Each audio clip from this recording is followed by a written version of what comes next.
Salve, salve, irmãos queridos, bem-vindos ao nosso podcast da comunidade Bom Pastor.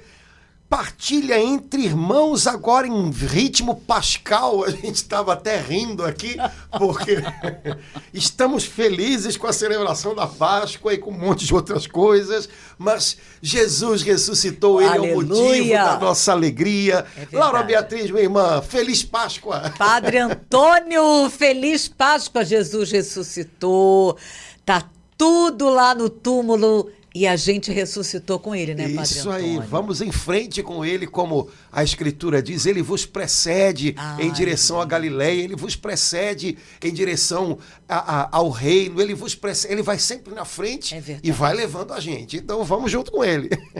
Padre Antônio, estou cada vez mais encantada com aquela moça, Maria Madalena. Nessa semana pedi para Deus aquela coragem, aquilo que é espírito de decisão, de madrugada ir lá. Nossa, que exemplo, que testemunho, que beleza, né, para cada um de nós ter esse espírito de decisão, não ter medo de nada.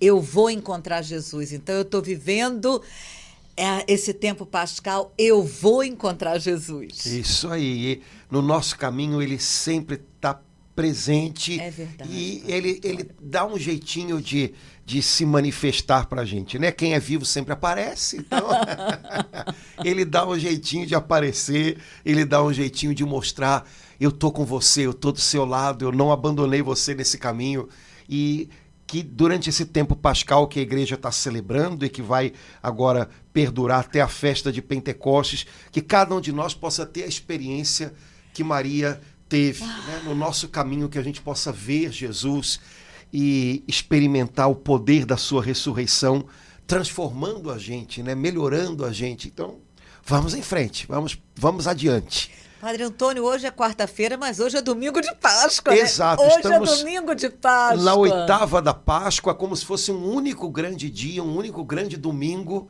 né, um grande dia de celebração. A alegria da ressurreição de Jesus é tão grande que ela não cabe num dia só. Né? Então ela tem que transbordar aí para 8 dias e depois por todo o tempo pascal, né? Mas esses dias da oitava, ou seja, a semana seguinte à Páscoa, são como um único grande domingo.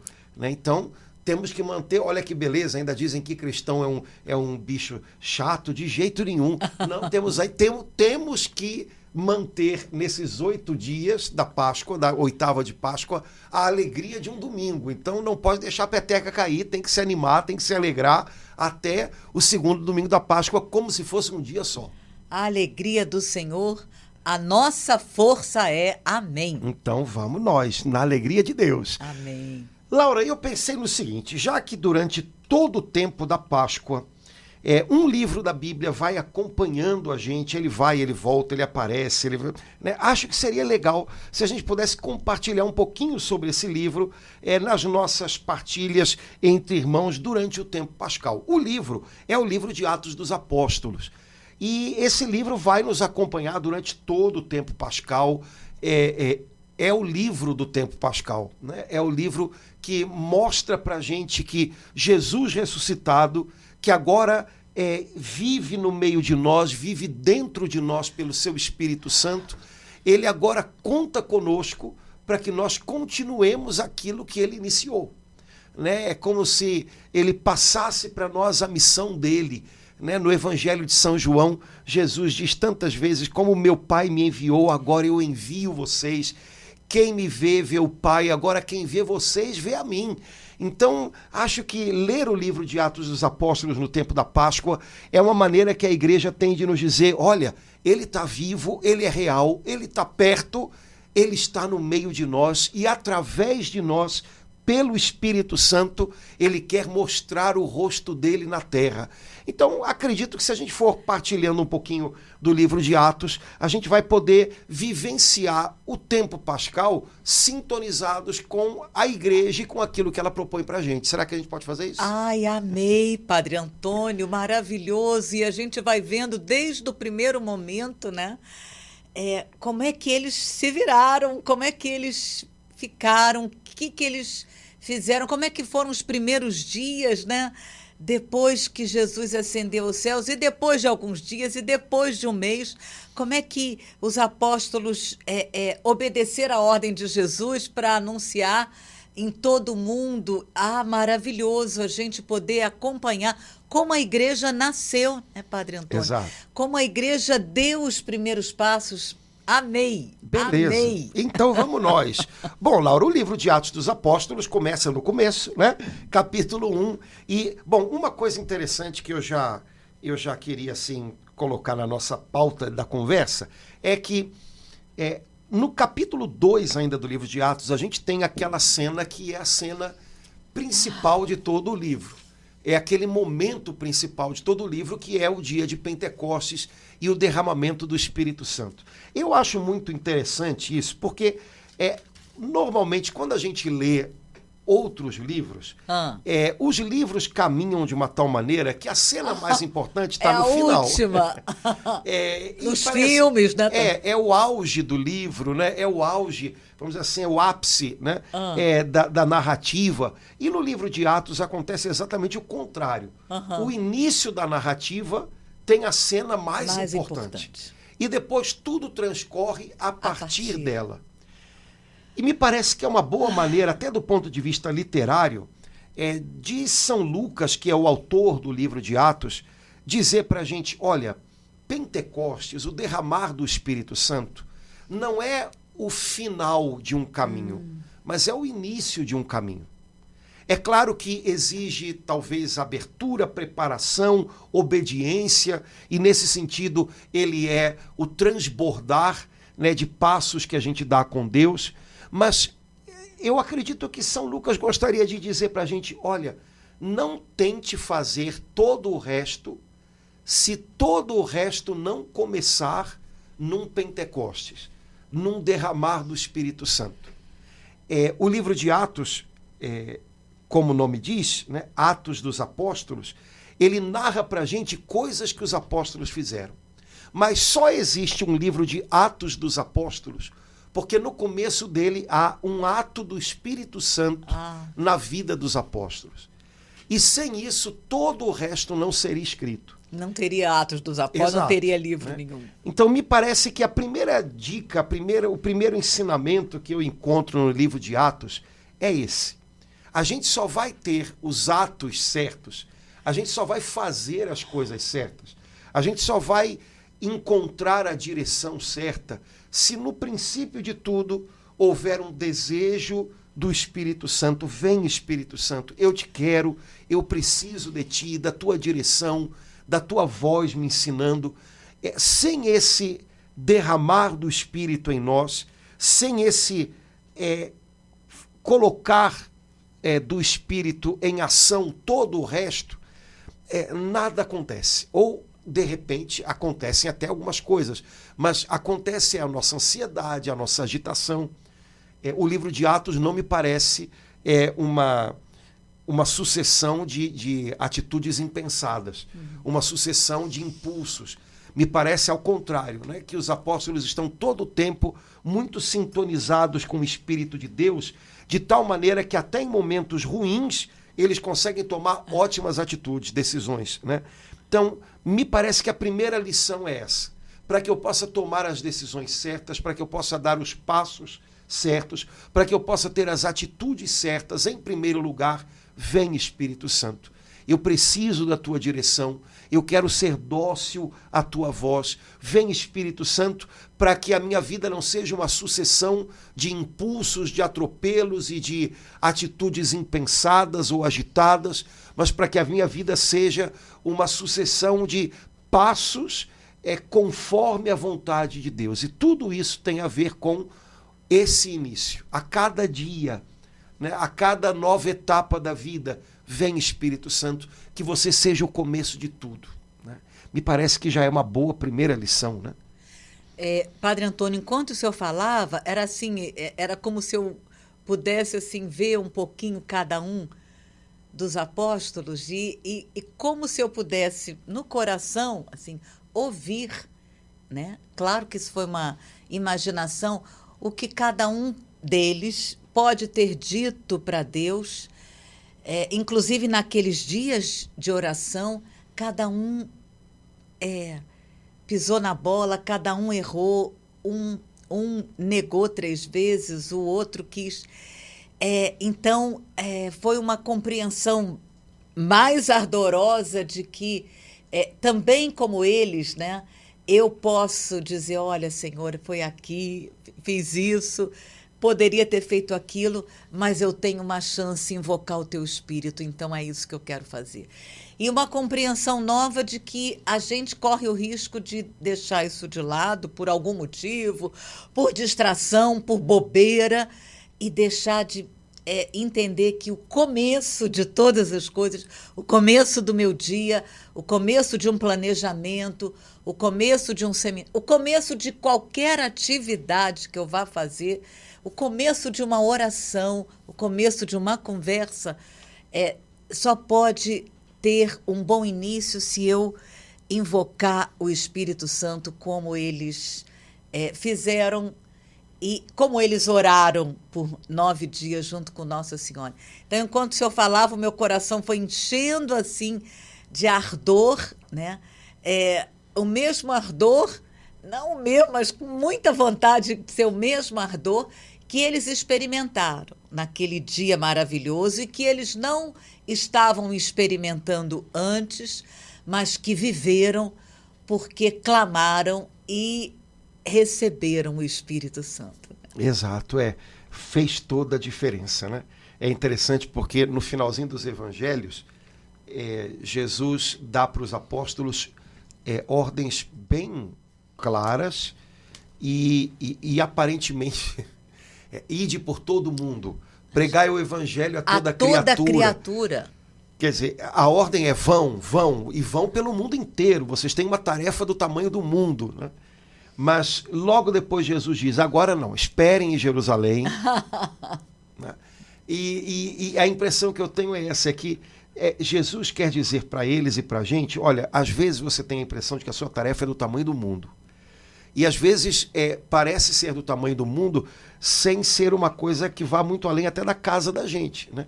Porque às vezes dá conta da família da gente, ali 4 pessoas, né, tão diferentes, pode parecer para a gente um desafio do tamanho do mundo. Uhum. Jesus talvez gostaria de dizer para eles e dizer para a gente, olha, eu confiei a você uma tarefa que parece do tamanho do mundo. Você talvez fique pensando, como é que eu vou dar conta disso? Mas eu também ensinei para vocês o segredo. Permaneça em Jerusalém, espere o Espírito Santo, receba o Espírito Santo e com a força do Espírito Santo você é capaz de cumprir essa tarefa. E a gente precisa aprender a viver nessa tensão. Temos desafios grandes, temos uma missão a cumprir, temos um chamado a responder, temos uma tarefa que às vezes faz a gente se perguntar, meu Deus, como é que eu vou dar conta disso? Uhum. Mas temos também o Espírito de Deus como nosso ajudador, né, o nosso paráclito. Temos a força do Espírito Santo, que é a força que vem do alto para que a gente seja capaz de dar conta do chamado que o Senhor nos fez, né? Quando o Senhor nos pede algo, Santa Teresa dizia isso, né? Quando o Senhor nos pede algo, Ele próprio vai se encarregar de nos dar aquilo que Ele nos pediu, né? Então, o Espírito Santo é essa certeza de que a tarefa é possível. Porque o Senhor não nos confiaria tarefas que com a ajuda do Espírito Santo nós não seríamos capazes de realizar, de forma nenhuma. Agora, de fato, sem Ele, tudo pode parecer grande demais e difícil demais. Então, você que é mãe de família, pai, você que está numa comunidade, numa paróquia onde você está vivendo desafios grandes, você que, sei lá, no seu ambiente de trabalho, às vezes tem a impressão de que está num contexto tão difícil. Quando você se perguntar, meu Deus, será que eu vou dar conta disso? Meu Deus, essa tarefa parece do tamanho do mundo, parece que eu estou carregando o mundo nas costas. A gente fala umas coisas assim, né? Lembra disso, sozinho eu não dou conta, isso é fato. Sozinho eu não consigo, mas eu tenho ao meu lado, eu tenho dentro de mim o Espírito Santo que é Deus. E com a ajuda dele eu sou capaz. E se o Senhor me confiou essa tarefa, Ele sabe que sozinho eu não dou conta, mas eu e o Espírito Santo Conseguimos. Então, em concordância com o Espírito Santo, a cada dia eu vou me lançar. E o Espírito Santo, que não vai me faltar, como não faltou aos apóstolos, vai ser essa minha reserva de forças inesgotável, que está sempre à minha disposição para que seja possível. Então, calma, nada de ansiedade. Os primeiros capítulos do livro de Atos dos Apóstolos, eles são um remédio para a nossa ansiedade. Né? Então, temos o Espírito Santo de Deus, temos um panorama desafiador pela frente, mas não importa o que vem pela frente, a gente sabe que ele vai com a gente. Então, vamos em frente, vamos nós. Padre Antônio, antes da gente tomar mesmo esse texto bíblico maravilhoso, eu preciso dizer que isso que o senhor acabou de falar foi muito bom, porque eu creio, Padre Antônio, que às vezes a gente pode se confundir, achar primeira semana da Páscoa, agora é só descansar. Não, a luta continua e eu creio, sabe, Padre Antônio, que aprendi isso com o Monsenhor Elia Volpe, que o inimigo, nosso inimigo, tem horror das datas festivas, né? E ele pode fazer de tudo, como ele faz, para roubar a alegria da Páscoa, a alegria da vitória que Jesus já nos conquistou. Então, senti assim que foi muito inspirado isso que o senhor falou, porque pode ser que alguns de nós, algum irmão, alguma irmã que está vendo, esteja sendo porque a batalha também permanece na primeira semana da Páscoa. E graças a Deus que a gente tem o Espírito Santo, né? E também para a gente lembrar, a gente não pode descansar em nenhum momento, né? Davi descansou e se deu mal na hora que ele descansou, né? Então, também na primeira semana da Páscoa é tempo de batalha, de luta, é tempo de dizer, mais do que nunca, vem Espírito Santo. Né? Exato. Lembrando que na Páscoa, nós também celebramos, né? Na Vigília Pascal nós fizemos a leitura, nós também celebramos a passagem do povo de Israel pelo Mar Vermelho. Uhum. E depois do Mar Vermelho veio um deserto. Então, o tempo depois, né, da travessia do Mar Vermelho foi um tempo de deserto. Então, depois da Páscoa, né, depois da passagem, vem desertos para serem vencidos. Então, isso faz parte do pacote, nada que nos surpreenda. Só de vez em quando a gente tem que lembrar disso para não se acomodar, né? Não se acomodar. E como você falou, não deixar o maligno roubar a nossa alegria em Jesus. Ele tenta fazer isso, porque Satanás, ele é triste, né? Porque o ódio é triste, o rancor é triste, a soberba é triste, é solitária, né? Então ele tenta arrastar a gente para a tristeza dele. Jesus é alegre, Jesus é feliz, Jesus é o Senhor da nova vida, né? E Jesus constantemente nos arrasta para as coisas do alto, né? Para a alegria que vem do céu. Então, vigilância disso, não deixe o maligno roubar a sua alegria pascal, né? Ele pode tentar, mas como nós estamos já vacinados, né? Como nós já estamos alertados pela liturgia da igreja, pela palavra de Deus, não permitimos, desarmamos as suas ciladas antigas, as ciladas deles são sempre as mesmas, né? E firmes no Senhor, revestidos da alegria da ressurreição de Jesus, vamos adiante, vamos adiante. Então, não deixar o maligno roubar a nossa alegria em Jesus. Isso é fundamental. O motivo da nossa alegria é ele. Há uma peça de música que o pessoal gosta de colocar em casamento, né? Jesus, a alegria dos homens, né? Então, o nosso motivo de alegria é ele. E isso não muda, nenhuma má notícia muda essa notícia. Jesus ressuscitou, Jesus está vivo, Jesus é real. Essa notícia não é apagada e ela é maior do que todas as outras. Então ela tem que ficar ressoando dentro da gente. Jesus ressuscitou, Jesus está vivo. E essa notícia deve ser o alimento da nossa mente.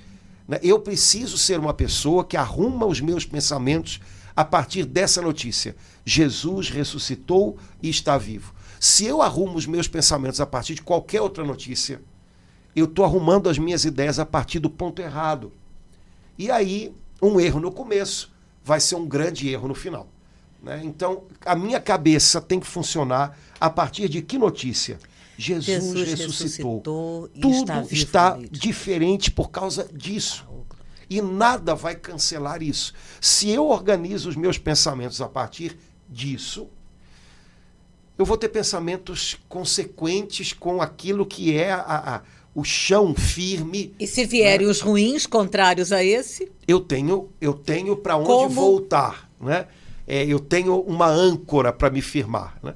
Agora, se eu começo a pensar e raciocinar a partir de qualquer outro pressuposto, tá bom, pode ser o mais sensato do mundo, aos olhos do mundo, né? Mas um erro pequeno no começo vai ser um grande erro no final. Quer dizer, esse pensamento que não é a vitória de Jesus vai me levar lá na frente a pensar, então não adianta nada, então não, tá vendo? Não tem jeito, pronto, aí danou-se tudo, né? Não, o início dos meus raciocínios deve ser sempre esse. Jesus ressuscitou, Jesus está vivo. Isso faz toda a diferença em qualquer área da minha vida. E é a partir disso que eu vou dar passos daqui para frente. Ele ressuscitou e está vivo no meio de nós. Essa é a principal, única e definitiva notícia, né, Padre Antônio? E todas as outras que podem vir, e elas vêm, né? Elas vêm dos lugares mais estranhos, mas se a gente volta para essa notícia, né? Ele ressuscitou por mim, pelo Senhor, por cada irmão, por cada irmã. Nossa, isso dá um outro olhar. A gente pode até receber essas notícias meio bombas, né? Mas a gente responde com essa maravilhosa notícia que a palavra de Deus nos dá. Ele ressuscitou e está vivo aqui no meio de nós. Vamos aproveitar o tempo pascal para evangelizar a nossa Cuca. Nossa, gostei. Evangelizar, né? A nossa Cuca. Porque toda hora ela esquece, toda hora ela corre para outro lado, toda hora hein? Toda hora ela se embrulha com outras coisas, né? Portanto, temos que evangelizar a nossa própria mente, o nosso coração. Ei, você esqueceu do mais importante? Jesus ressuscitou, esqueceu do mais importante? Jesus é o Senhor, Ele é real, Ele está vivo, Ele tem tudo nas mãos, Ele tem, né, ele já deu o passo decisivo. O passo decisivo ele já deu. Então, evangelizar-nos às vezes é importante, porque talvez a gente não esteja evangelizado o bastante. Nós nos consideramos cristãos, nós tentamos viver como cristãos, mas a nossa estrutura de cabeça ela ainda não funciona a partir de Jesus ressuscitado. E isso significa que a gente ainda tem alguma coisa aqui dentro para evangelizar. Vamos fazer isso nesse tempo de Páscoa. Vamos evangelizar a nossa Cuca, principalmente quando ela estiver sendo atormentada, né, com pensamentos que querem colocar para o lado que Jesus ressuscitou. Exato. E está vivo no meio de nós. Então, vamos nós. Laura, vamos dar uma olhadinha só no capítulo 1, assim, de Atos. E olha, meu livro de Atos ele é cheio de coisinhas anotadas e rabiscadas, porque eu acho muito legal, né? Tem muita coisa legal. Em Atos 1, versículo 3, eu já gosto, né, logo do começo aí, né? São Lucas diz assim: a eles, ou seja, aos apóstolos, Jesus se manifestou vivo depois de sua paixão, com muitas provas, falando das coisas do reino de Deus. Eu acho esse negócio lindo. Falando das coisas do reino de Deus. Imagina, Jesus foi pregado na cruz, Jesus morreu, Jesus desceu à mansão dos mortos, Jesus arrasou o império de Satanás, Jesus trouxe para a luz, né, do céu, Jesus abriu as portas do céu aos justos do Antigo Testamento que esperavam que ele trouxesse às criaturas a comunhão com a glória, com a vida de Deus. Jesus ressuscita, Jesus sai vivo do sepulcro, seu corpo glorificado, suas chagas resplandecentes. Jesus é ressuscitado pelo Pai no poder do Espírito Santo. Então Jesus estabelece na sua carne ressuscitada o perfeito reinado da vontade do Pai. Jesus tem na sepultura porque a Escritura diz que ele foi ressuscitado pelo poder do Espírito, o primeiro Pentecostes na sua carne, o Espírito que ressuscita, que vivifica os nossos corpos mortais, ressuscitou a Jesus, dando início à nova criação. E agora Jesus fala para os discípulos sobre tudo isso, o reinado de Deus. Rapaz, aprender de Jesus o que significa o reinado de Deus, ouvir de Jesus as coisas do reino de Deus. E aí alguém poderia dizer, Laura Beatriz poderia dizer, uau, isso é maravilhoso, eu queria estar lá. E aí a gente diz, não precisa. Por quê? Tudo que nós temos nas Escrituras, todo o Novo Testamento, é ressonância, é reverberação daquilo que Jesus ressuscitado disse aos apóstolos. Ai, que beleza, Padre Antônio. Quer dizer, tudo que, como está aqui em Atos 1:3, Jesus falou durante 40 dias para os apóstolos das coisas do reino de Deus. Tudo que ele falou para eles está aqui, eu e tenho melhor acesso. ainda, tudo que Jesus falou para eles, que caiu dentro deles, e que depois o Espírito Santo iluminou de maneira nova, e que depois o testemunho deles, a vivência das dores deles, fez com que se tornasse ainda mais compreendido na pele. Tudo isso está no Novo Testamento. Então, eu fico pensando, meu Deus, como a gente perde tempo falando das coisas do reino dos homens. Como a gente perde tempo se deixando impactar pelas coisas do reino dos homens. E a gente aproveita pouco as coisas do reino de Deus que nos são dadas aqui. Que vieram dos lábios de Jesus ressuscitado, que amadureceram no coração dos apóstolos cheio do Espírito Santo, e que agora podem me impactar de um modo pessoal, que tem a ver com o meu dia a dia. Eu posso experimentar as coisas do reino de Deus e trazê-las e fazer com que elas vivifiquem a minha vida hoje. Como é que eu posso perder essa oportunidade? De jeito nenhum.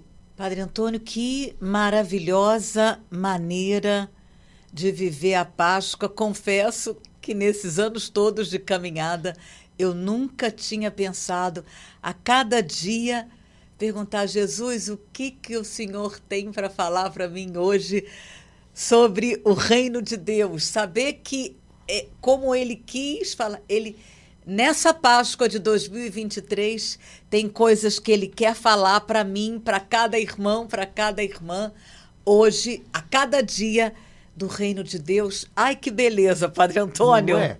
O reino de Deus, quer dizer, o reinado de Deus, o território onde se vive debaixo da vontade de Deus. Jesus nos transportou para esse território e agora a gente precisa aprender a viver nele. E aqui a gente tem, né, isso que ele falou aos discípulos e que eu preciso aprender, né, tomar para mim e aprender como ser um cidadão do reino de Deus, como ser alguém que vive debaixo das palavras, da lei, da vontade de Deus. Nossa, mãe, então, tempo pascal é tempo para a gente se debruçar sobre as Escrituras e se encantar com elas. Isso daqui é para ser vivido, isso daqui não são histórias, isso aqui é vida, né? Isso aqui é um estilo de vida novo. E é para esse estilo de vida que o Espírito Santo que habita em nós nos capacita, né? Nos torna capazes. Então vamos lá, por que a gente vai teimar em viver debaixo do reinado dos homens, da vontade dos homens, do querer dos homens, se a gente pode subir, né, uma dimensão e começar a viver aqui na terra, no meio dos homens, nas circunstâncias dos homens, mas o reinado de Deus. Padre Antônio, acabei de ver no versículo 6, nós aqui. Jesus tinha acabado de anunciar, né, a maravilha, que ele estava falando das coisas de Deus, ele fez uma promessa maravilhosa, vós sereis batizados. Eu quero fechar os olhos e ouvir Jesus dizendo isso para mim, para cada um de nós. E aí, eles, é agora que o Senhor vai restaurar o reino. Aí a gente vem com umas coisas assim, bem da cabeça da gente. É aquilo que o senhor falou que a gente precisa sempre evangelizar a nossa cabeça. Ainda bem que Jesus, na lata, né? Como diz o irmão Newton, não vos pertence a vós saber. Mas aí ele trouxe de volta, primeiro corrigiu, não é isso que vocês têm que saber. Porque às vezes a gente, né? Aí ele volta para a promessa. É por aí mesmo, né, Padre Antônio? Porque na verdade a restauração do reino de Israel, ela faz parte do trabalho do Messias, né? Então tinha algum sentido eles perguntarem isso, mas é como se eles ainda não tivessem entendido, primeiro, o cronograma de Deus e depois o lugar deles nesses planos de Deus. Eles queriam saber se já era agora, eles tinham algumas ideias na cabeça, mas eles não entendiam nem o plano de Deus, como se daria antes de restaurar o reino de Israel. É necessário que, por exemplo, as nações conheçam o Evangelho. Eles queriam trazer para antes uma coisa que está lá na frente. E mais ainda, para que os planos de Deus acontecessem, eles deveriam ser batizados no Espírito Santo. Eles não tinham ideia do que Jesus contava com eles, do quanto Jesus contava com eles. E aí Jesus diz, não cabe a vocês saber o tempo, os momentos que o Pai fixou, mas voltem, descerá sobre vocês. Eu acho que Jesus está falando aqui com um grupo de homens ansiosos. É agora. Voltando para cá, vocês serão batizados no Espírito Santo. Me parece que às vezes é um pouquinho assim, né? A gente tem que sincronizar o relógio interno da gente com Deus. Senão a nossa ansiedade nos leva a querer antecipar coisas que têm o seu tempo e o seu momento. E às vezes a gente não percebe que o Senhor quer contar com a gente agora. Né? É agora que você, Jesus, vai restaurar o reino em Israel. Vocês serão batizados no Espírito Santo. Né? Então, eles mais uma vez imaginando algo que vai estar pronto um dia, sem levar em conta que agora o Senhor contava com eles. Então, essa palavra de Jesus serve para a mamãe ansiosa, serve para o marido ansioso, serve para o padre ansioso, serve para o agente de pastoral ansioso, serve para o jovem ansioso com o seu futuro. Né? Como é que vai ser? É agora. Ei, você. Eu conto com você, eu capacito você. Aproveite ao máximo tudo que você vai receber. Seja fiel, corresponda ao potencial maravilhoso que eu vou dar a você. E os tempos e os momentos que o Pai fixou estão fixados. Mas viva o que você recebe agora. É como se Jesus sincronizasse de novo eles com o relógio de Deus. A gente vive num tempo que a gente está sendo consumido pela ansiedade. Né? Até do ponto de vista religioso. Quantas pessoas preocupadíssimas, né, com o tempo final. Quantas pessoas preocupadas com os sinais da volta de Jesus. Bom, Jesus de fato prometeu que voltará e nós vivemos dessa expectativa. E seria maravilhoso que isso se cumprisse rápido, mas sabemos também que virão tempos, né, de grande avivar de Deus, mas também de grande prova para a igreja, que precedem. Só que a gente tem que tomar cuidado, porque às vezes pensar demais nessas coisas não significa afinação com o relógio de Deus, significa apenas estar comido pela ansiedade. Pensar nessas coisas de maneira adequada significa, bom, o tempo e o momento que o Pai fixou está fixado.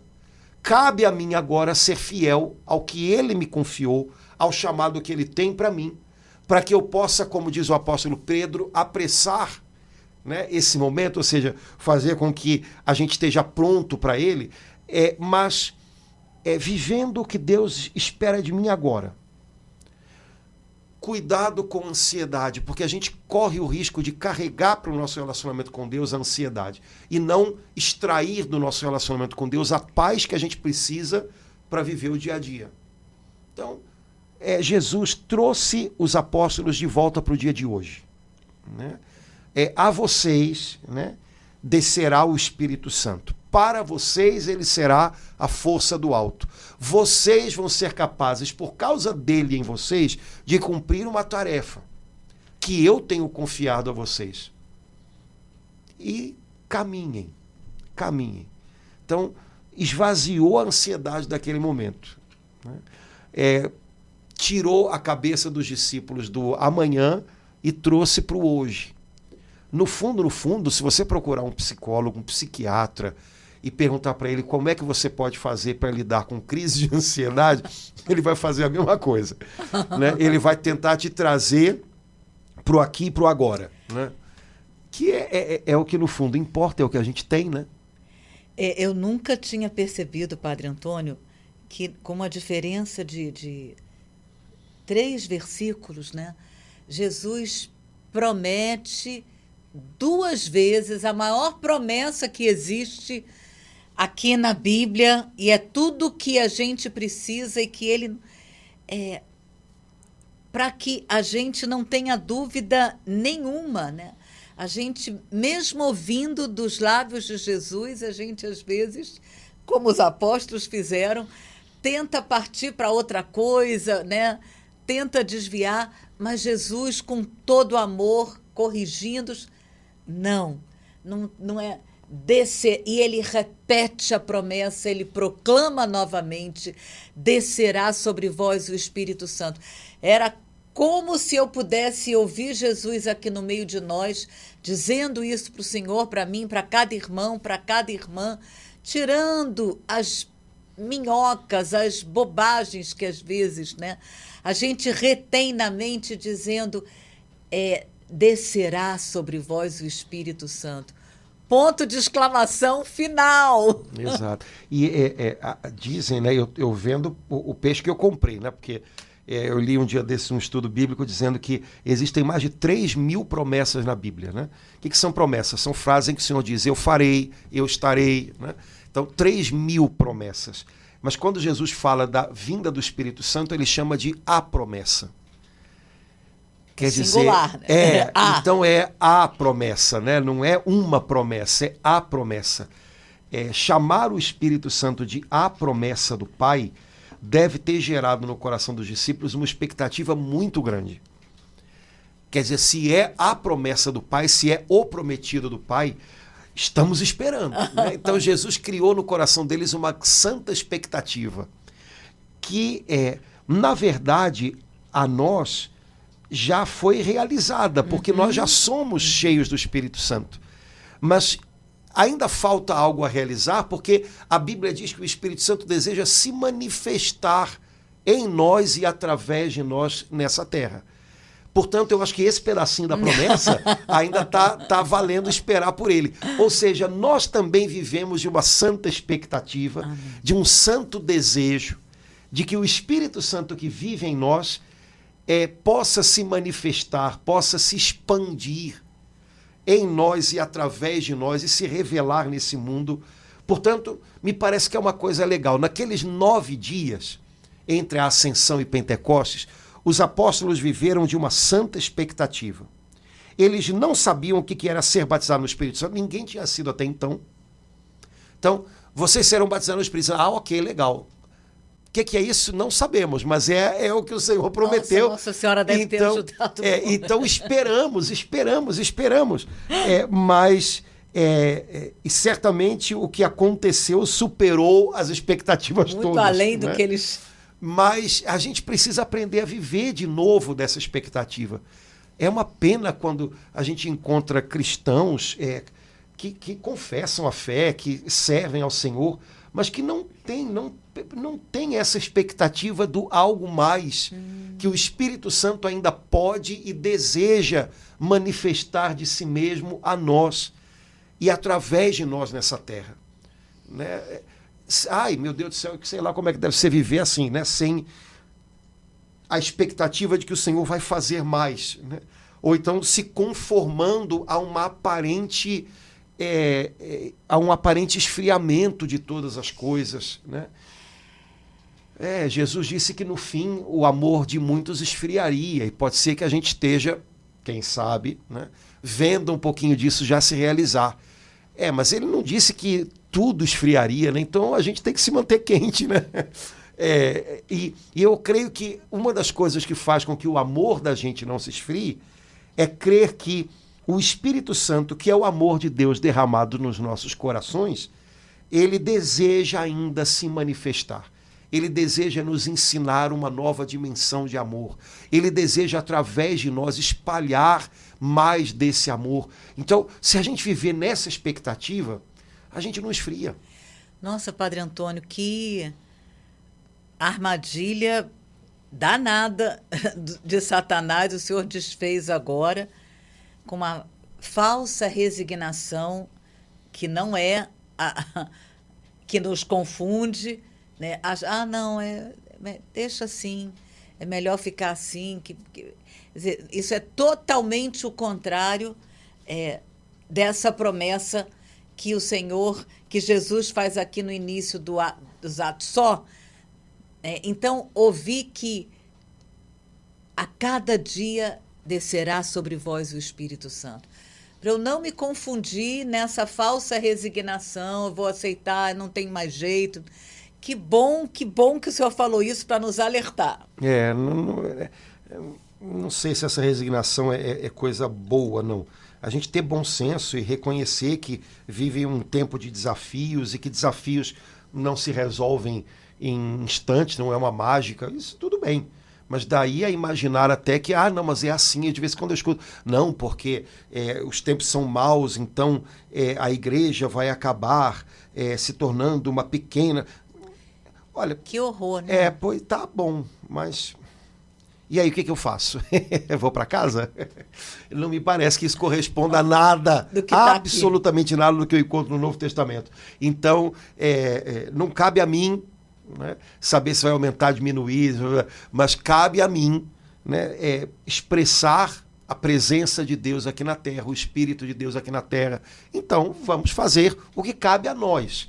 Eu acho que muito do que a gente ouve dessa resignação, que eu vou chamar até de apatia, né, tem a ver com algo absolutamente, meramente humano, que é como nós vivemos num mundo que nos informa demais sobre muita coisa e temos uma dimensão mega de tudo. Ter essa dimensão mega, esse olhar mega sobre tudo que está acontecendo, a gente tem um horizonte muito mais amplo do que o homem da Idade Média ou que o homem do século XIX, né? Pode dar para a gente a impressão de que a gente tem que fazer parte da solução de tudo. Só que, cara, as coisas vão muito além do que eu posso. Então eu não posso me responsabilizar por alguma coisa que não está na minha mão. Mas o que está na minha mão eu tenho que cuidar bem, né? Então se eu olho para o mega, realmente os tempos são maus e muita gente está deixando de crer, sim. O que eu faço com isso? Não, vamos virar um pequeno grupo e... Tá bom, mas isso me amarra, né? Bom, o que cabe nas minhas mãos? O que o Senhor confiou a mim?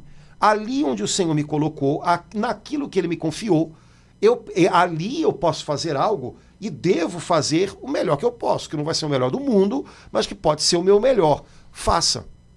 Responsabilize-se por aquilo que é possível a você ser responsável. E cuidado para não permitir que essa sensação, que é uma sensação que não tem a ver só com fé, não, tem a ver com tudo. Essa sensação de que a gente tem acesso a coisa demais, essa sensação que faz a gente pensar que, porque está tudo grande e é complicado, eu não tenho como, ao mesmo tempo que eu me sinto responsável, eu não tenho como interagir com tudo isso, não permita que isso torne você uma pessoa desanimada. Ou uma pessoa resignada com o que não deveria nos causar resignação, mas uma sensação de missão. Né? Tenho que levar o evangelho, posso levar. Talvez eu não possa levar para 1 bilhão e não sei quantos chineses, mas o pessoal que mora na minha rua eu posso. E se eu encontrar um chinês lá, eu posso levar para ele. Ponto. Né? Porque senão, Amém. Pela madrugada, né? Então, nada de deixar essa... Sabe, é uma linha cruzada de emoções, de pensamentos que confunde a gente. né? É guiar-se pela palavra de Deus. Vocês serão cheios do Espírito Santo e vocês têm uma missão a cumprir. Com ele, vocês são capazes de cumprir essa missão. Se joguem nela, vocês vão ver que funciona. Né? Então, nada de mega responsabilidades, mega cobranças, mega ilusões e mega decepções. Né? Aqui, agora, onde o Senhor me colocou, eu posso ser bênção para muita gente. Amém. Então vamos fazer isso. Né? Os apóstolos foram chamados para aqui, para agora, por Jesus, e a partir daquele aqui agora, eles alcançaram muito. Quem sabe com a gente não vai ser a mesma coisa. Né? É verdade, Padre Antônio. Muito bem, Laura, então vamos parar por aqui, senão ninguém aguenta, mas não saímos nem do primeiro capítulo, mas não tem problema, a gente não está preocupado com isso. A gente continua. Né? Vamos lá. Irmãos, tomara que tenha ajudado os irmãos a animarem um pouquinho, esquentarem um pouquinho o coração e vamos em frente nesse tempo pascal, partilhando o livro de Atos dos Apóstolos, beleza? Um abração, Deus abençoe. Laura, até a próxima, se Deus quiser. Até, Padre Antônio. Tchau, irmãos.